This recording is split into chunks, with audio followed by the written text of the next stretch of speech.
So the Minnesota Vikings are at a crossroads at 0-2. Do you try and save the season? Obviously. Or do you get the young players some run and try and get them seasoned up for future years? And just like, all right, yeah, we took our lumps in 2020, as everyone did. A horrible year, but yeah, it built for the future. All of that stuff, right? Go full 1-15, 89 Cowboys on the bit, and then hoist Jerome Barty 3 times during the 90s or the next couple years. Okay. But if the Vikings want to accomplish that, they should and could. Could and should, nailed it, start playing some of their younger players. Now, this is going to obviously trigger Mike Zimmer, since 4 of the players we're going to talk about are rookies, but whatever. Here are 5 Vikings who deserve more playing time, right? Meow. Let's talk about. So, numero uno, Justin Jefferson. Yeah, and it's such a stretch to say, hey, you know your first pick, your first rounder, number 22 overall, you should play that guy, especially when you're depleted at wide receiver. Yeah, you should play that guy, but you should play that guy. So, he's been used pretty sparingly. He's only played 65 snaps over the first 2 games. Actually led the Vikings in receiving week 2. I mean, just 44 yards. Just great. But only has 5 catches for 70 yards on 6 targets so far. Free him.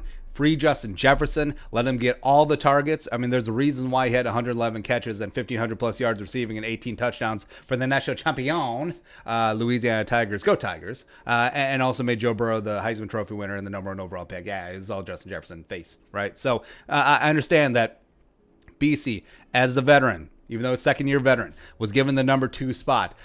He's been given that for the first 2 games. He's responded by making key drops all over the place. He's not looking good for BC. We know that he can play better, but he's not doing it right now. So it's time to throw the kid, double J's, out there and give him the ball and give him all of that work opposite Adam Thielen.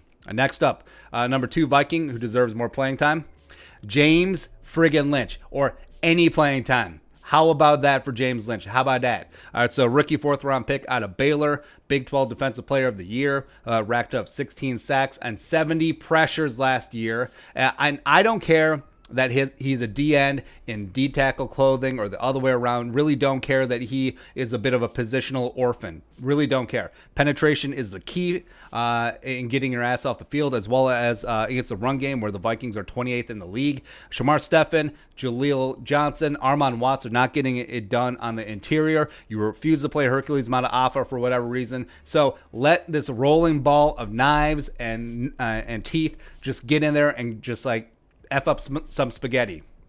I don't care at this point. Getting any semblance of a push, it would be perfectly good. And also, Lynch is not an interior neophyte. He played a third of his snaps inside of Baylor last year, and he's 295 pounds. So he's not going to be a shrinking violet all up in there. Let the kid play. Bam. Next up, number 3 Viking, who needs to play more, DJ Daniil Hunter Jr. Wonnum. Right, so another 4th-round pick, and did get the nod week 2 over Cheeseburger Eddie Yarbrough after being a healthy scratch week 1, just like Lynch. 25 snaps, 1 pressure. Okay, I get it. But you need to find someone who can get after the passer. Afadi ain't doing it. Jalen Holmes ain't doing it. Eddie Yarbrough wasn't doing it. And you have to do that until Daniil gets back, because Yannick is out there alone. He's just out there just getting after the passer all by his onesies. He's got the only sack of the season. He has 5 of the Vikings 16 pressures on the year, which is absolutely embarrassing. The defensive line, besides Yannick, has only generated 7 pressures. 7. Wonnum last year at South Carolina had 5 sacks, 26 pressures. Give the kid some run. Just get his feet wet. And put him in just clear passing situations. Like, hey, rush the passer. Best of luck to you. Let's go. Next up, number 4 Viking who needs to play more. Ezra Jerome effing Cleveland. That's right. Because Dakota Dozier does not belong on the field. He doesn't. And I understand the trap of saying, well, it couldn't get any worse. I mean, look at what happened with Pat Elflein and Drew Samia. I get it. But also, Ezra Cleveland does not belong at left guard. That experiment was never going to work. He doesn't play with low enough center of gravity. He doesn't weigh enough. He doesn't have the anchor. It's not going to work out. You look at what Drew Samia did week 2. There was concerns about him playing in leverage and also low center of gravity, also playing off balance. Cleveland doesn't have the balance issues, but it would be a similar result. It would be. Like, imagine Ezra Cleveland trying to take on DeForest Buckner in that hump move.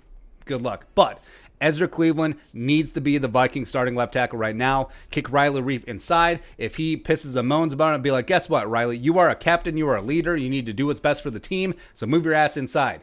do it. And also, if you throw the kid in, you may as well be at the position where he's played every single snap of his college and high school career. He's got that muscle memory already built in. And guess what? He was pretty good at it. That's why you drafted him in the second round. So stop trying to jam a square peg in a round hole. Play Ezra Cleveland at left tackle right now, you cowards. Lastly, number 5 Viking who deserves more playing time, Okudah. Now, I know that Cameron Dantzler's in the thumbnail. Oli's nowhere to be seen. But also, this is America, son. We got freedom here. I changed my mind.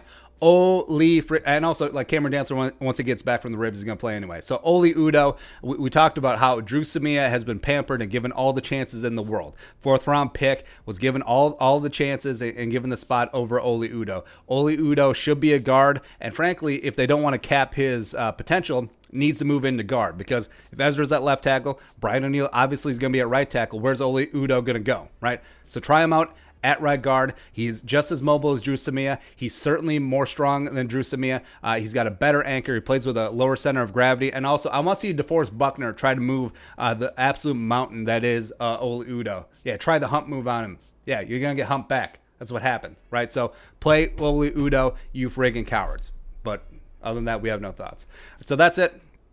That's our list for the 5 Vikings who deserve more playing time. What are your thoughts? Do you agree, disagree? Who else deserves some more time? Let us know in the comment section below. Subscribe for daily Vikings takes. Want to support that work? Post on the Venmo. But until next time, Skol, production value.